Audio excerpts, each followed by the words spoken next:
to Kingdom Lifestyle. We're going to continue our conversation on the gifts of the Spirit, and I want to speak with you today about the power of the gifts in advancing the kingdom.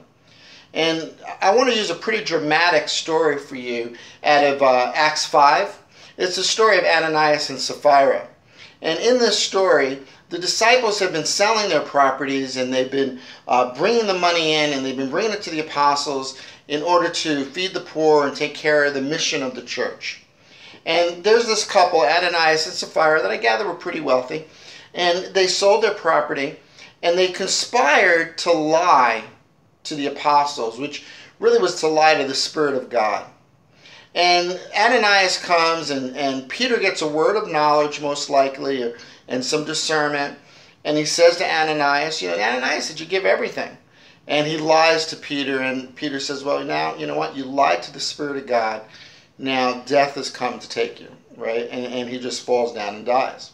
And then a little while later, Sapphira comes in, and Peter does the exact same thing to discern whether or not she's a conspirator, and she gets the exact same judgment. And we can see here in the story, obviously, the holiness of God, not to lie to God, but we also see the power of the gifts of the Spirit functioning here. I think particularly we could look at a word of knowledge. Peter had a word of knowledge that they didn't give everything.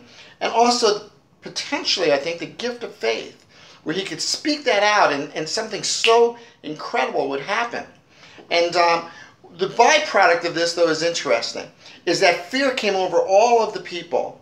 And then people started coming for healing. They didn't run away, they ran too, because they had a revelation that this God that they served, this man Jesus, was the real deal.